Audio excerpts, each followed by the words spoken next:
Hey, what's up? It's Holly, and this is my group.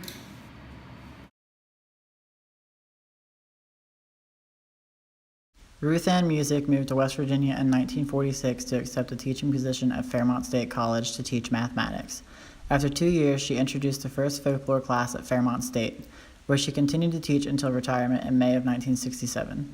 In 1950, she received the state's Folklore Society, and in 1951 became the founding editor of West Virginia Folklore. She published multiple folklore books, poems, and short stories.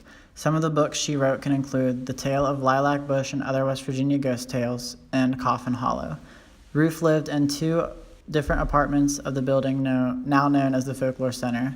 In her time at the Folklore Center, she enjoyed to paint in her spare time. Some of her paintings include some of her beloved childhood doll, Raggedy Ann. Multiple of her paintings can be found hanging on the wall of the Folklore Center. When she lived in the Folklore Center, she used to have a pet rooster that she kept on the balcony. Years ago, the Folklore Center was known as the Kennedy Barn. The barn was completely repurposed. Renovations were made to the exterior and interior to turn it into a spacious multi-unit housing development that was later called Colonial Apartments. This is where Ruth Ann would come to reside. She lived there until her death. The part of the story that most do not know is that she actually passed away inside the apartments. Shortly after her death, it was decided that the apartments needed an upgrade. Instead of the apartments being there, they would create a building to honor Ruth Ann. Since her passion was everything folklore, they decided to create a folklore center. The process was long and hard. During the renovations, they started to have folklore classes before the building was completely finished. That's when a woman by the name of Tiffany Martin came to Fairmont State. She started as a student and is now an education coordinator at FSU. Her and her many others have been said to have occurrences that couldn't wrap their heads around at first. This is her story. Tiffany's first time in the folklore building classroom was during an introduction to folklore class. She walked in and chose a seat in the far back corner of the room. Minutes after class began, the mysterious tale of Ruth Ann Music was brought forth by the professor. During his seemingly fake tale, he pointed to the back corner of the room where Tiffany sat and exclaimed to the class that Tiffany was sitting in the exact spot of the room where Ruth Ann's bed used to sit, where she died. Ruth Ann's mentor was with her when she passed, and that mentor was Dr. Judy Byers. Tiffany then told us about a cabinet in the corner of the classroom that is extremely difficult to keep shut. Particularly during exams, the cabinet would constantly open.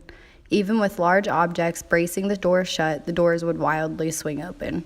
This is not the only abnormal occurrence to transpire within the walls of the Folklore Center. On a separate occasion, Tiffany and other students were in the building's kitchen after class and had ended for the day. It was quiet and they heard a disturbance from the instruments on the exhibit. Both thought someone else was in the building. They went to go stop the person from playing with the exhibit, but there was nobody present. The day after this happening, Tiffany told Dr. Byers what happened, and she said, "Oh, that's weird. That's the instrument Ruth Ann used to play." This furthered Tiffany's suspicion that Ruth Ann's spirit had not yet left the building. During another intro to folklore class, paranormal investigators came in to lecture the students. The investigators completed their presentation, and the instructor asked the investigators to go upstairs to perform a flashlight test during the class's break. 5 students, including Tiffany, went to the upstairs and attempted to contact Ruth Ann's spirit by using a screw-top flashlight. If the answer were yes, Ruth Ann would turn the flashlight on. If it were no, it would remain off. When asking if anyone were there, the flashlight turned on. After many questions, they discovered that they were in fact speaking to Ruth Ann. They asked many questions, but one stuck with Tiffany to this day. She asked, "Are you pleased with how the Folklore Center turned out?" The flashlight did not turn on. She then asked, "Will you be more satisfied with it after it's finished being built?" The flashlight then turned on, which made Tiffany feel more at ease. Knowing it is Ruth Ann's spirit, she has never felt more comfortable and not in danger at all. She feels that Ruth Ann is there to watch over her and everyone else in the Folklore Center and on campus. Ruth Ann's spirit came about because she was diagnosed with spinal cancer in 1973 and died in 1974 after being subjected to experimental treatments. As said before, she died in these apartments, and her spirit continues to haunt the building today. In Ruth Ann's legacy, we have 2 buildings produced on campus in her memory. She touched many people's lives, including her mentor, Dr. Judy Byers. Dr. Byers said in conversation that Ruth Ann's enthusiasm and encouragement ignited my interest in folklore scholarship.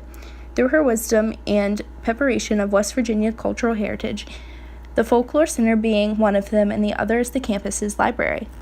Her books can be found in these buildings, and some teachers even use her writings in their classes, especially in the folklore classes. Through all the stories we uncovered, we are drawn to Ruth Ann's. None of us have heard this story before, but most of us have read her books. We have been in the Folklore Center multiple times and go to the library almost daily.